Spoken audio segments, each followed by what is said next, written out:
Les partis d'extrême droite ont enregistré des scores records aux élections européennes ce dimanche, mais la composition du nouveau Parlement européen reste globalement inchangée.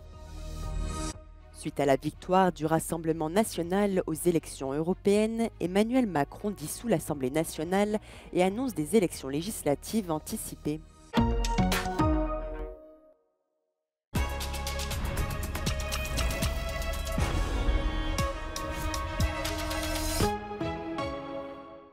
Tout est prêt pour les législatives ? C'était annoncé et attendu. Ce dimanche, les partis d'extrême droite ont obtenu des scores élevés dans de nombreux pays de l'Union européenne. Ces résultats ont ébranlé le continent et les partis traditionnels, obligeant le président Emmanuel Macron à convoquer des élections anticipées en France et le Premier ministre belge Alexander De Croo à démissionner. En Allemagne, le soutien aux sociodémocrates de centre-gauche d'Olaf Scholz a également chuté, plaçant le parti d'extrême droite Alternative für Deutschland à la deuxième place. Selon de nouvelles données publiées par le Parlement européen, le centre-droit s'est renforcé, tandis que les Verts, les socialistes et les libéraux ont perdu plusieurs sièges. Malgré des bouleversements majeurs en France, en Allemagne et en Belgique, et des pertes douloureuses pour le groupe libéral Renew et les Verts, la composition du Parlement européen reste largement inchangée. En Hongrie, contre toute attente, c'est l'inverse qui s'est produit. Le nouveau parti centriste TISA a remporté 30% des voix et s'est placé juste derrière le parti de droite Fidesz du Premier ministre Viktor Orbán.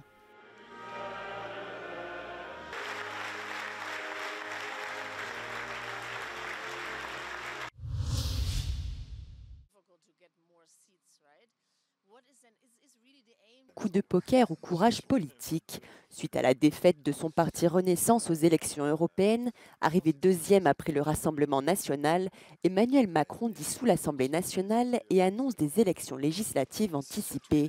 Les Français sont appelés à retourner aux urnes le 30 juin et le 7 juillet. Ça lui permet d'éviter, ou en tout cas d'essayer d'éviter 3 années de faiblesse, mais aussi d'instabilité et d'incertitude politique. Il l'a dit hier, il faut un choix clair.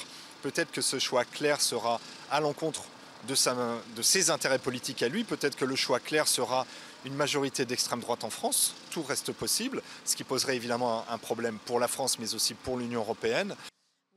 En France, le scrutin européen a ainsi des conséquences immédiates sur la scène politique nationale.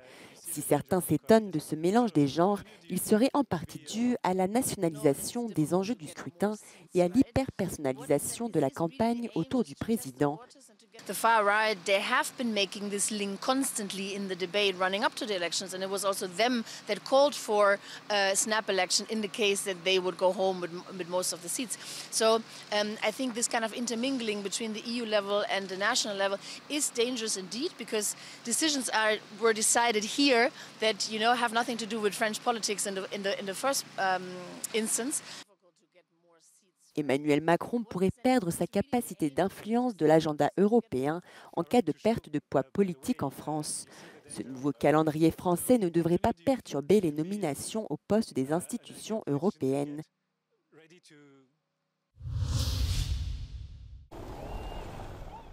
La Belgique n'échappe pas au séisme politique observé dans de nombreux pays européens. Peu après la publication des résultats des élections européennes, législatives et régionales qui avaient toutes lieu ce dimanche, le Premier ministre Alexander De Croo a annoncé sa démission. Celle-ci a été remise au roi Philippe le lendemain, comme le veut la tradition. L'Open VLD, le parti libéral flamand du chef du gouvernement, a obtenu 5,49% aux européennes contre 17,85% en 2019. Bien que les sondages aient prédit que le parti d'extrême droite et anti-immigration Vlaams Belang deviendrait la principale force politique dans ce pays de 11,5 millions d'habitants, c'est finalement la Nouvelle Alliance flamande, un parti nationaliste de droite, qui est arrivé en première place avec 22% des voix. Malgré cette défaite, le Premier ministre est resté positif quant à l'avenir de son parti. Beste vrienden, wij liberalen, wij zijn strijdvaardig. En we zijn weerbaar. En ik ben ervan overtuigd, wij zullen er opnieuw staan. Ik heb de voorbije weken ongelooflijk veel jong talent gezien. En ik ben op dat gebied bijzonder hoopvol. Wij, beste vrienden, wij zullen er opnieuw staan. Beste vrienden, we will be back. Sterker dan ooit. Dank u wel. Après la remise de la démission du Premier ministre, le roi Philippe devra consulter les personnalités politiques et entamer la procédure de formation d'un nouveau gouvernement fédéral.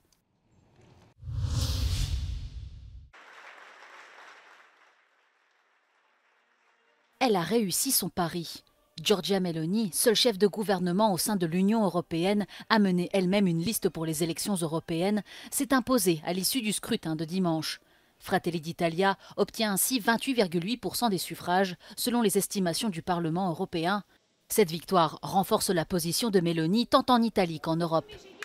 The current election for Italy has two actual meanings. For Italy itself, it was a show of support and strength of the current government after close to 2 years since it was elected, which is surprising for Italy.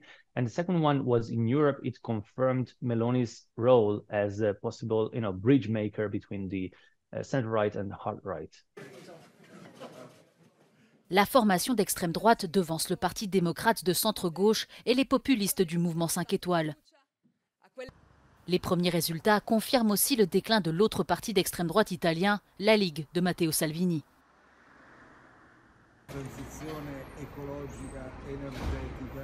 It was a bit of a surprise on the upside for some parties, on the downside from others. Especially, it was a strengthening of support for the two biggest parties, which are, the governing party of President of Italy, Meloni's, and the opposition party of the Democratic Party.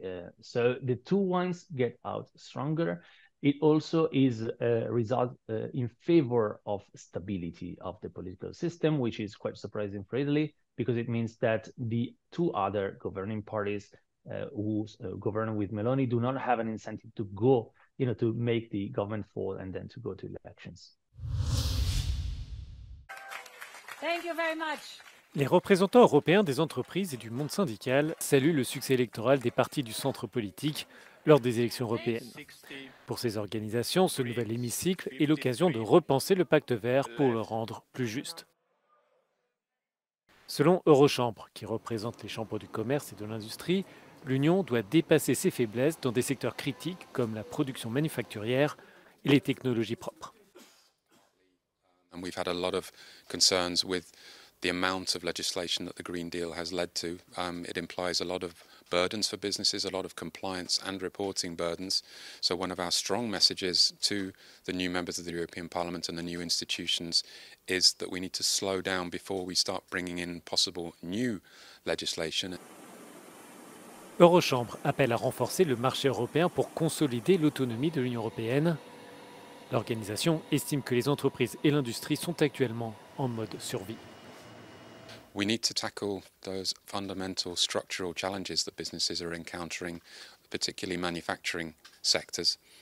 Energy costs, access to raw materials, access to supplies in general.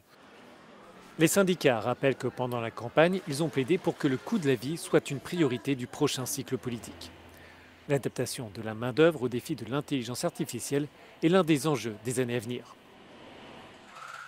Si la gauche et les Verts ont perdu des sièges dans le nouveau Parlement, il reste cependant une majorité pour faire avancer l'agenda social européen. So most important, no deals with the far right. That's the most important, that they can't be trusted. And at every single opportunity in the past, they voted against working people and their interests. Si la politique migratoire a dominé les discours tenus par l'extrême droite, pour la Confédération européenne des syndicats, la population vieillissante de l'Union accentue le besoin de faire appel à des travailleurs étrangers qui doivent être protégés. Migrant workers are very often the victims of exploitation by unscrupulous employers. We need to make sure that all workers are covered by fair terms and conditions of employment, that all workers, no matter where they're from or who they are or what jobs they do, they can join a union and that they can bargain for a fair wage. Concernant l'avenir du pacte vert, la Confédération européenne des syndicats souhaite plus d'investissements sociaux et une nouvelle directive européenne sur une transition équitable.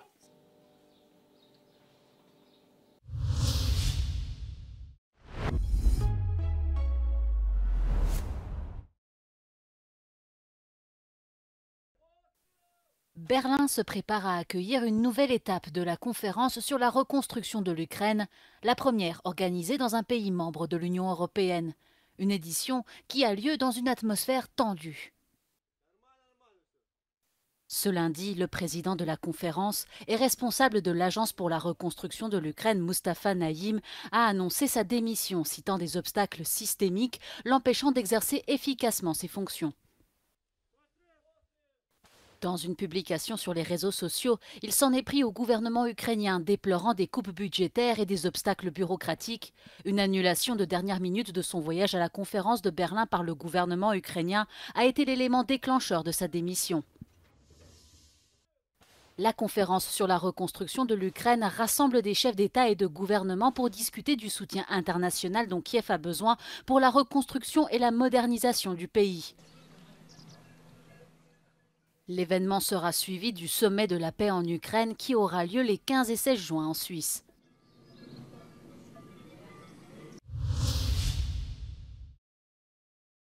Un convoi de véhicules a quitté Amiad dans le nord d'Israël pour exhorter le gouvernement israélien à négocier la libération des otages toujours détenus à Gaza. Le périple devrait se terminer à Karmei Gatz où la famille Metzger observe Shiva, une période de deuil traditionnel juif pour le défunt Yoram Metzger tué alors qu'il était en captivité à Gaza.